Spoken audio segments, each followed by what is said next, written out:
ইতিমধ্যে স্বামী বিবেকানন্দ মিড কাম মিস স্কলারশিপে তোমাদের জন্য কিন্তু একটা গুরুত্বপূর্ণ কিন্তু আপডেট এবং নোটিফিকেশান এসে গেছে, সেটাই আজকে তোমাদের সাথে শেয়ার করতে চলেছি। আর তোমাদের কিন্তু আপডেটটা শেয়ার করার পর তোমাদের কিন্তু কয়েকটা টপিক নিয়ে আমি স্বামী বিবেকানন্দ মিড কাম মিস স্কলারশিপ নিয়ে মানে আলোচনা করতে চলেছি। তো ভিডিওটা কিন্তু শেষ পর্যন্ত দেখার অনুরোধ রইল।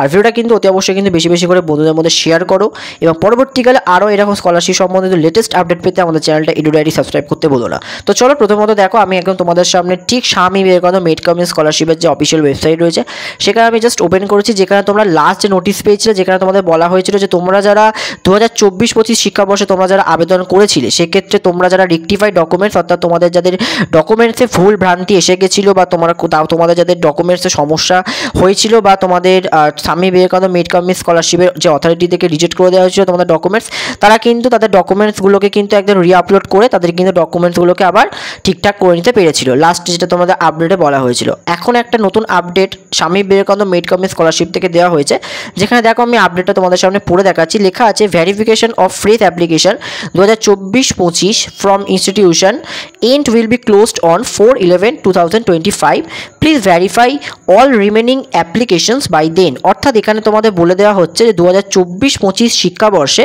যারা তোমরা ফ্রেশ অ্যাপ্লিকেশন করেছিলে, অর্থাৎ যারা নতুনভাবে তোমরা আবেদন করেছিলে, অর্থাৎ যারা ক্লাস 10-এ তোমরা যারা আবেদন করেছিলে ফ্রেশ অ্যাপ্লিকেশন, বা কলেজে তোমরা যারা 12-এ পড়াশোনা করার পর তোমরা যারা ফার্স্ট ইয়ারের জন্য তোমরা যারা ফ্রেশ অ্যাপ্লিকেশন করেছিলে 2024-25 শিক্ষাবর্ষে, তোমাদের যেটা ইনস্টিটিউশন ভেরিফিকেশন করানো হয়, অর্থাৎ তোমরা যে আবেদন করো সেই আবেদন করার পর তোমাদের কিন্তু সমস্ত ডিটেলস, তোমাদের সমস্ত তথ্য কিন্তু তোমাদের ইনস্টিটিউশনের কাছে জমা দিতে হয় হার্ড কপি, এবং সেই অ্যাপ্লিকেশন ফর্মটার মধ্যে তোমাদের যা যা ডিটেলস থাকে, আধার কার্ড নাম্বার থেকে শুরু করে তোমাদের ব্যাঙ্কিং ডিটেলস থেকে শুরু করে সমস্ত যা তথ্য কিন্তু প্রথমে ইনস্টিটিউশন কিন্তু ভেরিফিকেশন করে।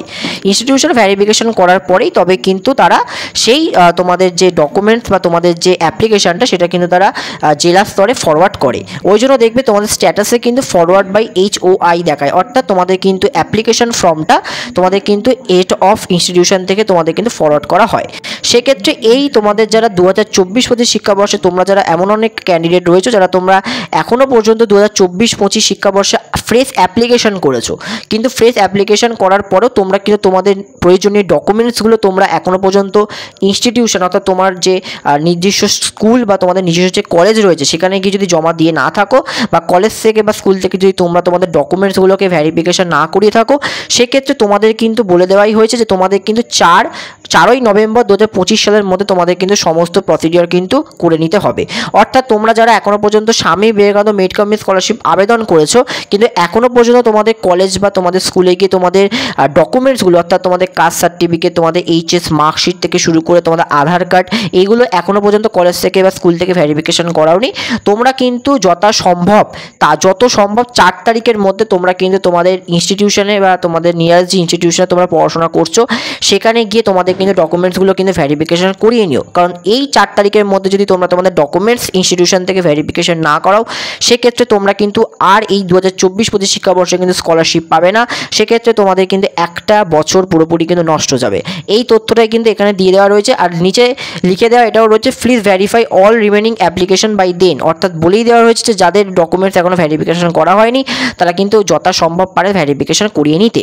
সেক্ষেত্রে তোমাদের আমি বলে রাখতে চাই, এটাই হচ্ছে তোমাদের লাস্ট নোটিশ হতে চলেছে 2024-25 শিক্ষাবর্ষের জন্য। এরপর কিন্তু যাবতীয় যা নোটিশ আসতে চলেছে সেটা হচ্ছে 2025-26 শিক্ষাবর্ষের জন্য। অর্থাৎ এই বছর তোমরা যারা মাধ্যমিক পাস আউট করলে বা তোমরা যারা এই বছর 12 পাস আউট করলে তোমাদের জন্য কিন্তু এবার স্কলারশিপ আবেদন প্রক্রিয়া কিন্তু খুব তাড়াতাড়ি শুরু হতে চলেছে, যেটা এক্সপেক্টেড তোমাদের নভেম্বরের শেষ থেকে ডিসেম্বরের মধ্যবর্তী সময় করে কিন্তু শুরু হতে চলেছে। এবং তোমাদের একটা কথা বলে যাচ্ছি, তোমাদের কিন্তু অনেকের কিন্তু এখনও পর্যন্ত কিন্তু ফরওয়ার্ড বাই HOI হয়ে পড়ে রয়েছে, অনেকে কিন্তু অ্যাপ্লিকেশন অ্যাপ্রুভ হয়ে রয়েছে। সেক্ষেত্রে তোমাদের আমি একটা কথা বলে রাখতে চাই যে যাদের অ্যাপ্লিকেশন অ্যাপ্রুভ দেখাচ্ছে বা অ্যাপ্রুভ শো করাচ্ছে, তোমাদের কিন্তু একটু ওয়েট করতে হবে। তোমরা কিন্তু অতি অবশ্যই কিন্তু স্কলারশিপটি পেতে চলেছো। তবে যেহেতু রাজ্যের একটি নির্ধারিত সময় ফান্ড থাকে, সেই ফান্ডের ওপর ভিত্তি করে কিন্তু তোমাদের টাকাটাকে ক্রেডিট করানো হয় তোমাদের ব্যাঙ্ক অ্যাকাউন্টে। সেক্ষেত্রে যখনই তোমাদের ফান্ড অ্যাভেলেবেল হবে, তোমাদের অ্যাপ্লিকেশন অ্যাপ্রুভ থেকে তোমাদের স্ট্যাটাসটা অ্যাপ্লিকেশন স্যাংশনে যাবে, দেন তোমরা কিন্তু টাকাটা পাবে। এবং তোমাদের অনেক এমন ক্যান্ডিডেট রয়েছে যাদের নাকি এখনও পর্যন্ত অ্যাপ্লিকেশন স্যাংশন হয়ে পড়ে রয়েছে 1 মাস ধরে। সেক্ষেত্রে দেখো সমস্তটা কিন্তু ফান্ডের সমস্যা। এক্ষেত্রে আমি বলে রাখতে চাই যে তোমরা একটু ওয়েট করো, তোমরা কিন্তু অতি অবশ্যই কিন্তু টাকা স্কলারশিপ থেকে পেয়ে যাবে। এবার আসি যাদের এখনও পর্যন্ত অ্যাপ্লিকেশন স্ট্যাটাস এখনও পর্যন্ত যাদের ফরওয়ার্ড বাই HOI অর্থাৎ হেড অফ ইনস্টিটিউশন হয়ে পড়ে রয়েছে, সেক্ষেত্রে এখন তোমাদের কি করণীয় দেখো, প্রথমত বলে রাখতে চাই তোমাদের হেড অফ ইনস্টিটিউশনে ফরওয়ার্ড করার মেসেজ এসেছে মানে এটা বুঝতে হবে যে তোমাদের ইনস্টিটিউশন থেকে তোমাদের ডকুমেন্টসগুলোকে কিন্তু ভেরিফাই করে তোমাদের কিন্তু ওয়েস্ট বেঙ্গল তোমাদের স্বামী বিবেকানন্দ মেড কাউন্সিল স্কলারশিপের যে অথরিটি সেন্টার রয়েছে সেখানে পাঠিয়ে দেওয়া হয়েছে। এরপর তোমাদের জেলা স্তরে তোমাদের একটা ভেরিফিকেশন হয়, ভেরিফিকেশন হওয়ার পর সেটা বিকাশ ভবনে যায় এবং সমস্ত তথ্য যাচাই করার পর তবেই তোমাদের কিন্তু অ্যাপ্লিকেশনটাকে অ্যাপ্রুভাল দেওয়া হয়। কারণ অনেক সময় তোমাদের কিন্তু বিভিন্ন রকম তথ্য ভুল ভ্রান্তি থাকতে পারে বা অনেক সময় তোমাদের ব্যাংকিং সিস্টেমে অনেক সময় কিন্তু মানে প্রবলেম দেখা দেয়, সেক্ষেত্রে তোমরা কিন্তু স্কলারশিপগুলো আবেদন করতে পারো না। তো তোমাদের জন্য ছিল এই লেটেস্ট আপডেট। তো ভিডিওটা যদি সত্যিকার ইনফরমেটিভ লেগে থাকে অবশ্যই বন্ধুদের মধ্যে শেয়ার করো, লাইক করো, আর চ্যানেলে নতুন হয়ে থাকলে অবশ্যই চ্যানেলটা সাবস্ক্রাইব করতে ভুলো না। আজকের জন্য এইটুকু, সবাইকে অসংখ্য ধন্যবাদ।